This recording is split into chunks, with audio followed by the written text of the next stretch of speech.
بسم اللہ الرحمن الرحیم. ناظرین آپ دیکھ رہے ہیں بساط اور میں شکیل رامے. ناظرین جیسے کہ ہم کچھ ہفتوں سے بات کر رہے ہیں کہ دنیا کا جو نظام ہے اس میں بڑی تیزی سے تبدیلیاں آ رہی ہیں. ہم دیکھ رہے ہیں پولیٹیکل لیول پہ دیکھ لیں یا پیس اینڈ سیکورٹی کے لیول پہ دیکھ لیں, اکانومی کے لیول پہ دیکھ لیں, جس کو ہم کہتے ہیں جیو اکنامکس بھی ہم کہتے ہیں. اگر ہم گلوبل لیول پہ بات کرتے ہیں تو جیو اکنامکس جو ہے اس پہ بڑی تیزی سے تبدیلیاں آ رہی ہیں. ساتھ ساتھ یہ جو تبدیلیاں ہیں یہ ٹرگر کر رہی ہیں جو کہ جیو پولیٹیکل جو کوئی چیزیں ہو رہی ہیں اس کو, یعنی کہ جو چینجز وہاں آ رہی ہیں اس کو ٹرگر کر رہی ہیں, یا جو کہ جیو پولیٹیکل کی جو چینجز ہیں وہ جیو اکنامکس کی چینجز کو ٹرگر کر رہی ہیں. اس سارے کنٹیکسٹ کو جب ہم دیکھتے ہیں تو ہمیں سمجھ نہیں آ رہی اس وقت کہ آگے کیا ہونے والا ہے, دنیا کی اکانومی کس طرف جا رہی ہے, کیا اکنامک ماڈل کون سا ہوگا. ابھی تو لبرل اکنامک ماڈل کی بات کرتے ہیں نا کہ دنیا میں لبرل اکنامک آرڈر چل رہا ہے, یعنی ماڈل چل رہا ہے جس میں WTO بھی ہے, جس میں آپ کے IMF بھی ہیں, ورلڈ بینک بھی ہیں, اس سے بہت سے دوسرے ادارے بھی ہیں. مگر جو ابھی چینجز آ رہی ہیں, جو کہ شفٹ آ رہا ہے, جو کہ پاور کا شفٹ آ رہا ہے ویسٹ سے ایسٹ. اگر ہم مور اسپیسیفکلی بات کریں تو ایک ٹائم تھا کہ US جو ہب تھا دنیا کی اکنامکس کا یا اکنامک ایکٹیویٹیز کا یا پولیٹکس کا, وہ شفٹ ہو رہا ہے ٹورڈ چائنا. کہ چائنا میں جو اس وقت آپ اب دیکھ لیں کہ ہر دوسرے ملک کا جو پریزیڈنٹ ہے یا چانسلر ہے یا وزیر اعظم ہے وہ چائنا میں پہنچا ہوا ہے. اس سارے کنٹیکسٹ میں ہم یہ جاننے کی آج کوشش کریں گے کہ ہو کیا رہا ہے اصل میں, کہ جیو اکنامکس جا کدھر رہی ہے, گلوبلی اکنامک کا جو ماڈل ہے وہ کس طرف جا رہا ہے, اور سارے سینیریو میں ڈیولپنگ کنٹریز کو کیا کرنا چاہیے. ڈیولپنگ کنٹری کی ہم اس لیے بات کرتے ہیں کہ پاکستان بھی ایک ڈیولپنگ کنٹری ہے, تو ہم صرف پاکستان کو فوکس نہیں کر رہے بلکہ ہم بات کر رہے ہیں کہ گلوبلی جو چیزیں ہو رہی ہیں ان کا ڈیولپنگ کنٹری پہ بھی کیا اثر ہوگا. تو اس کے لیے آج ہم نے دعوت دی ہے معروف معیشت دان پاکستان کے, ہر بچہ ان کو جانتا ہوگا, ڈاکٹر اشفاق حسن خان صاحب. آپ ڈین بھی رہے ہیں نسٹ میں ان کے اکانومی کے ڈپارٹمنٹ فیکلٹی کے, ابھی آپ ڈائریکٹر جنرل ہیں national institute of policy studies کے نسٹ ہی میں. اس کے علاوہ بھی آپ کے بہت سارے پورٹ فولیوز رہے ہیں. اگر میں ان کی تفصیل بتانا شروع ہو جاؤں تو شاید پروگرام کے میں کافی ڈیلے ہو جائے. تو welcome to show sir. Thank you. سارے سینیریو کو جب ہم دیکھتے ہیں کہ جب اکانومی ایکٹیویٹیز جو ہیں کہ ریشفل ہو رہی ہیں, اکنامک پلیئرز ریشفل ہو رہے ہیں, کوئی آگے جا رہا ہے کوئی پیچھے جا رہا ہے, تو سارے کنٹیکسٹ کو پھر ہمیں بتائیے گا آپ کیسے دیکھ رہے ہیں کہ ہو کیا رہا ہے اصل میں, تو پھر ہم آگے بات چلاتے ہیں سر. Thank you very much for inviting me in this very important program. آج ہم دنیا کی جو بدلتی ہوئی جیو اکنامکس ہے اس پہ ہم گفتگو کریں گے. دیکھیں, آپ کے ناظرین کے لیے میں بتاؤں کہ دوسری عالمی جنگ کے بعد امریکہ سب سے پاورفل کنٹری بن کر دنیا میں ابھرا. بالکل. اور تقریباً دنیا کی آدھی GDP اور آدھا مینوفیکچرنگ آؤٹ پٹ جو تھا وہ امریکہ کا شیئر تھا اس میں. اور چونکہ اتنا ڈومیننٹ پاور تھا امریکہ کہ اس کے جو ڈالر ہے that became an international reserve currency. بالکل.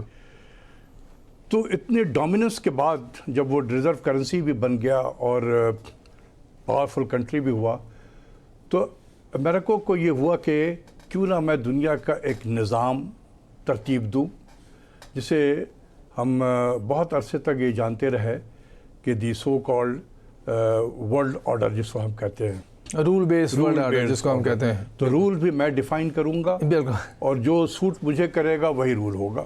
بلکہ سر یہ بات تو روبیو نے مارکو روبیو نے کل پرسوں کہی بھی ہے, اگر نہیں سوٹ کرتا ہمیں تو چینج کر دو. تو وہ چونکہ یہ اب دنیا میں تبدیلی آئی ہے تو اس نے یہ کہا کہ چینج کر دو. پہلے کوئی یہ نہیں کہتا تھا کہ چینج کر دیا جائے, کیونکہ وہ بالکل ایک یونیلیٹرلزم دنیا یونیلیٹرلزم کے شکار تھی. بالکل.